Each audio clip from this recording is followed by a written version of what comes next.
Hello my dear students, ಹೇಗಿದ್ದೀರಾ ಎಲ್ಲರೂ ಕೂಡ ಎಕ್ಸಾಮಿಗೆ ಪ್ರಿಪೇರ್ ಆಗ್ತಾ ಇದ್ದೀರಿ. ಸೊ 2024-25ನೇ ಸಾಲಿನ ಮಾದರಿ ಪ್ರಶ್ನೆ ಪತ್ರಿಕೆಗೆ ಉತ್ತರವನ್ನು ಆಲ್ರೆಡಿ ಹೇಳಿದ್ದೆ ಕನ್ನಡ ಮೀಡಿಯಂ ಅವರಿಗೆ.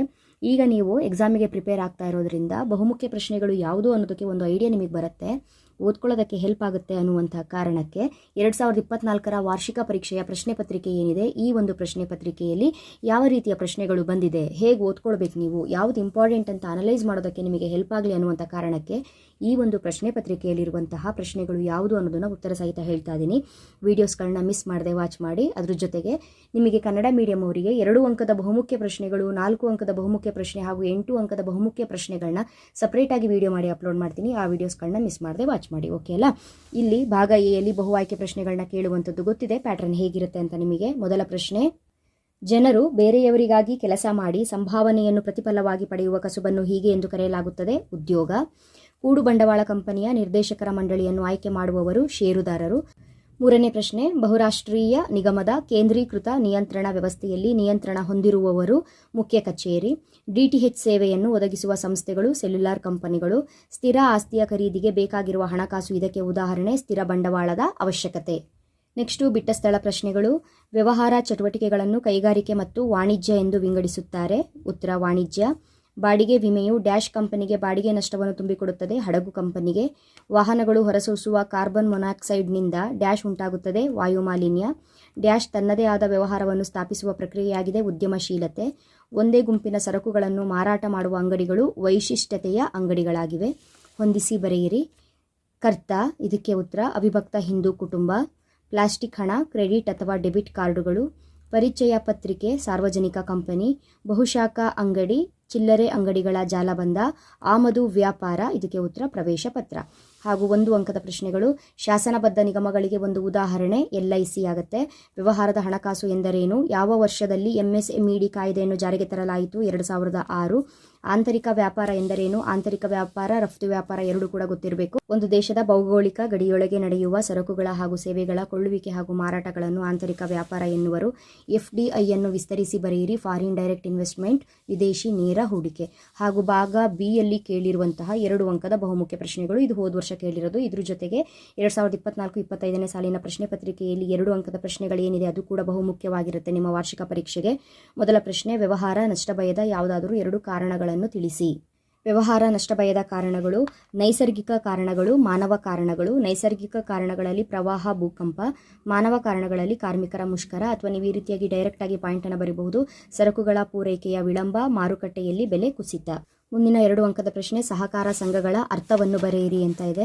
ಸಹಕಾರಿ ಸಂಘವು ಸದಸ್ಯರ ಕಲ್ಯಾಣದ ಉದ್ದೇಶದಿಂದ ಒಟ್ಟಾಗಿ ಸೇರುವ ವ್ಯಕ್ತಿಗಳ ಸ್ವಯಂ ಪ್ರೇರಿತ ಸಂಘವಾಗಿದೆ. ನೆಕ್ಸ್ಟು ಸರಕಾರಿ ಕಂಪನಿಗಳ ಯಾವುದಾದರೂ 2 ಅನುಕೂಲತೆಗಳನ್ನು ತಿಳಿಸಿ. ಇದು ಸರ್ಕಾರವನ್ನು ಹೊರತುಪಡಿಸಿ ಪ್ರತ್ಯೇಕ ಕಾನೂನು ಘಟಕವನ್ನು ಹೊಂದಿದೆ. ಸಂಸತ್ತಿನಲ್ಲಿ ಪ್ರತ್ಯೇಕ ಕಾಯ್ದೆಯ ಅಗತ್ಯವಿಲ್ಲ. ನೆಕ್ಸ್ಟು ಮುಂದಿನ ಪ್ರಶ್ನೆ: ಕುಕ್ಕೀಸ್ ಎಂಬುದರ ಅರ್ಥವನ್ನು ನೀಡಿ. ಕುಕ್ಕೀಸ್ ಎಂದರೆ ಟೆಲಿಫೋನ್ನಲ್ಲಿಯ ಕಾಲರ್ ID ಇದ್ದಂತೆ. ಇದು ಗ್ರಾಹಕರಿಂದ ಸ್ವೀಕರಿಸಲ್ಪಟ್ಟ ಎಲ್ಲ ಮಾಹಿತಿಗಳನ್ನು ಸಂಗ್ರಹಿಸಿಟ್ಟಿರುತ್ತದೆ ಮತ್ತು ಟೆಲಿ ಮಾರುಕಟ್ಟೆಯ ಗ್ರಾಹಕರ ನಿಖರ ಮಾಹಿತಿಯನ್ನು ಒದಗಿಸುತ್ತದೆ. ಮುಂದಿನ ಪ್ರಶ್ನೆ: ವ್ಯವಹಾರದ ನೈತಿಕತೆ ಎಂದರೇನು? ವ್ಯವಹಾರದ ನೈತಿಕತೆ ಇಂಗ್ಲಿಷಿನಲ್ಲಿ ಎಥಿಕ್ಸ್ ಎಂಬುದಾಗಿದೆ. ಎಥಿಕ್ಸ್ ಎಂದರೆ ನಡತೆ, ಸಮೂಹ ಅಥವಾ ಸಮಾಜದಲ್ಲಿ ಚಾಲ್ತಿಯಲ್ಲಿರುವ ಮಾನದಂಡಗಳು, ಆದರ್ಶಗಳು ಮತ್ತು ನೀತಿಗಳಾಗಿವೆ. ಮುಂದಿನ ಪ್ರಶ್ನೆ: ಕಂಪನಿಯ ಸ್ಥಾಪನೆಯಲ್ಲಿರುವ ಮೊದಲ 2 ಹಂತಗಳನ್ನು ಹೆಸರಿಸಿ ಅಂತ ಕೇಳಿದರೆ ಬಹುಮುಖ್ಯ ಪ್ರಶ್ನೆ ಇದು. ಪ್ರವರ್ತನೆ, ನೋಂದಣಿ, ಬಂಡವಾಳ ಸಂಗ್ರಹಣೆ, ವ್ಯವಹಾರ ಪ್ರಾರಂಭಿಸುವುದು. ಕಂಪನಿಯ ಸ್ಥಾಪನೆಯಲ್ಲಿರುವ ಹಂತಗಳು, ವೆರಿ ಇಂಪಾರ್ಟೆಂಟ್ ಟಾಪಿಕ್. ನೆಕ್ಸ್ಟು ಸಾಲಪತ್ರಗಳ ಯಾವುದಾದರೂ 2 ವಿಧಗಳನ್ನು ತಿಳಿಸಿ. ಸಾಲಪತ್ರಗಳ ವಿಧಗಳು: ಭದ್ರತಾ ಸಹಿತ ಮತ್ತು ಭದ್ರತಾ ರಹಿತ, ನೋಂದಾಯಿತ ಮತ್ತು ಧಾರಕ, ಪರಿವರ್ತನೀಯ ಮತ್ತು ಪರಿವರ್ತನೀಯವಲ್ಲದ ಪ್ರಥಮ ಮತ್ತು ದ್ವಿತೀಯ ಸಾಲಪತ್ರಗಳು. ನೆಕ್ಸ್ಟು ಹಣಕಾಸಿನ ಮೂಲಗಳ ಆಯ್ಕೆಗೆ ಪ್ರಭಾವ ಬೀರುವಂತಹ ಯಾವುದಾದರೂ 2 ಅಂಶಗಳನ್ನು ತಿಳಿಸಿ. ಹಣಕಾಸಿನ ಮೂಲಗಳ ಆಯ್ಕೆಗೆ ಪ್ರಭಾವ ಬೀರುವ ಅಂಶಗಳು. ಇದು 4 ಅಂಕದ ಬಹುಮುಖ್ಯ ಪ್ರಶ್ನೆ ಆಗಿರುತ್ತೆ ಕೂಡ, ಹಾಗಾಗಿ ಎಲ್ಲ ಪಾಯಿಂಟ್ಗಳನ್ನ ಬರೆದಿಟ್ಟಿದ್ದೆ ನಾನು. ಇಲ್ಲಿ ನೀವು 2 ಅಂಕಕ್ಕೆ ಕೇಳಿರೋದ್ರಿಂದ ಯಾವುದಾದ್ರೂ 2 ಪಾಯಿಂಟನ್ನು ಬರೆದ್ರೆ ಸಾಕು. ವೆಚ್ಚ, ಉದ್ದೇಶ ಮತ್ತು ಕಾಲಾವಧಿ, ನಷ್ಟ ಭಯದ ಒಟ್ಟು ಚಿತ್ರಣ. ಉಳಿದಿರುವಂಥ ಯಾವ ಪಾಯಿಂಟ್ ಬೇಕಾದರೂ ನೀವು ತಗೊಳ್ಬಹುದು. ಹಣಕಾಸಿನ ಮೂಲಗಳನ್ನು ಆಯ್ಕೆ ಮಾಡುವಾಗ ಪ್ರಭಾವ ಬೀರುವ ಅಂಶಗಳು. ಮುಂದಿನ ಪ್ರಶ್ನೆ: ಯಾವುದಾದರೂ 2 ಬೌದ್ಧಿಕ ಆಸ್ತಿ ಹಕ್ಕುಗಳನ್ನು ಬರೆಯಿರಿ. ಟ್ರೇಡ್ ಮಾರ್ಕ್, ಕಾದಂಬರಿ, ಸಿನಿಮಾ ಯಾವುದಾದ್ರೂ ಬರೀಬಹುದು. ಮಾರಾಟ ಯಂತ್ರಗಳ ಮೂಲಕ ಮಾರಲು ಸೂಕ್ತವಾದ ಯಾವುದಾದರೂ 2 ವಿಧದ ವಸ್ತುಗಳು. ಸುದ್ದಿಪತ್ರಿಕೆ, ನ್ಯೂಸ್ ಪೇಪರ್, ಹಾಲು, ಚಾಕೊಲೇಟ್, ಪಾನೀಯಗಳು. ಓಕೆ. ನೆಕ್ಸ್ಟು ಈ ಪೇಪರಲ್ಲಿ ಭಾಗ ಸಿಯಲ್ಲಿ 4 ಅಂಕದ ಪ್ರಶ್ನೆಗಳು ಯಾವ ರೀತಿಯಾಗಿ ಕೇಳಿದ್ದಾರೆ ನೋಡ್ಕೊಳ್ಳಿ. ಸೋನಂ ಮತ್ತು ಸಮೀರ್ ಹಿಮಾಚಲ ಪ್ರದೇಶದ ಕಾಂಗ್ರಾ ಜಿಲ್ಲೆಯಲ್ಲಿ ಆಹಾರ ಸಂಸ್ಕರಣಾ ವ್ಯವಹಾರವನ್ನು ಆರಂಭಿಸಿದ್ದಾರೆ. ಇಲ್ಲಿ ಉಲ್ಲೇಖಿಸಲಾದ ವ್ಯವಹಾರ ಸಂಘಟನೆಯ ಪ್ರಕಾರವನ್ನು ತಿಳಿಸಿ ಅಂತ ಹೇಳಿದ್ದಾರೆ. ಸೋನಂ ಮತ್ತು ಸಮೀರ್ ಇಬ್ಬರಿದ್ದಾರೆ, ಹಾಗಾಗಿ ಇದು ಪಾಲುದಾರಿಕೆ ಆಗುತ್ತೆ. ಹಾಗಾಗಿ ಪಾಲುದಾರಿಕೆ ಅಂತ ಬರೆದು ಪಾಲುದಾರಿಕೆಯ 3 ಲಕ್ಷಣಗಳನ್ನು ಬರಿಬೇಕು. ಇಲಾಖಾ ಉದ್ದಿಮೆಗಳ ಯಾವುದಾದ್ರೂ 2 ಅನುಕೂಲತೆ ಮತ್ತು 2 ಮಿತಿಯನ್ನು ಬರಿಬೇಕು. ನೆಕ್ಸ್ಟು ಬಸವರಾಜವರು ಕೆನರಾ ಬ್ಯಾಂಕಿನ ಒಬ್ಬ ಗ್ರಾಹಕರಾಗಿದ್ದು ತಮ್ಮ ಬ್ಯಾಂಕಿಂಗ್ ಚಟುವಟಿಕೆಗಳನ್ನು ವಿದ್ಯುನ್ಮಾನ ಸಾಧನಗಳನ್ನು ಬಳಸಿ ನಿರ್ವಹಿಸುತ್ತಿದ್ದಾರೆ. ಇಲ್ಲಿ ಉಲ್ಲೇಖಿಸಲಾದ ಬ್ಯಾಂಕಿಂಗ್ ಸೇವೆ ಹಾಗೂ ಅದರ 3 ಅನುಕೂಲತೆಯನ್ನು ಬರಿಬೇಕು. ಈ ವ್ಯವಹಾರ ಮತ್ತು ಸಾಂಪ್ರದಾಯಿಕ ವ್ಯವಹಾರ, ಇದು ಇಂಪಾರ್ಟೆಂಟ್ ನೋಡಿ, ಸಾಂಪ್ರದಾಯಿಕ ವ್ಯವಹಾರಗಳಿಗಿರುವ ವ್ಯತ್ಯಾಸಗಳನ್ನು ಬರಿಬೇಕು.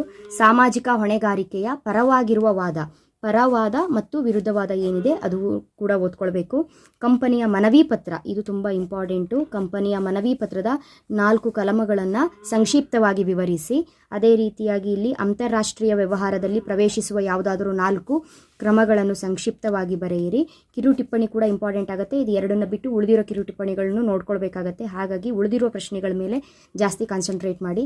ಸಾಮಾನ್ಯ ಷೇರುಗಳ ಅನುಕೂಲತೆಯನ್ನು ಕೇಳಿದರೆ ಇಲ್ಲಿ ಸಾಮಾನ್ಯ ಷೇರುಗಳು ಮತ್ತು ಪ್ರಾಶಸ್ತ್ಯದ ಷೇರುಗಳು ಏನಿದೆ 2 ಇಂಪಾರ್ಟೆಂಟ್ ಆಗಿರುತ್ತೆ. ಅದೇ ರೀತಿಯಾಗಿ ಭಾಗ ಡಿಯಲ್ಲಿ 8 ಅಂಕದ ಪ್ರಶ್ನೆಗಳು ಯಾವ್ಯಾವ್ದು ಕೇಳಿದ್ದಾರೆ ಅನ್ನೋದು ಕರೆಕ್ಟಾಗಿ ನೋಡ್ಕೊಳ್ಳಿ. ವ್ಯವಹಾರ ಎಂದರೇನು, ವ್ಯವಹಾರದ ಗುಣಲಕ್ಷಣಗಳನ್ನ ಕೇಳಿದ್ದಾರೆ.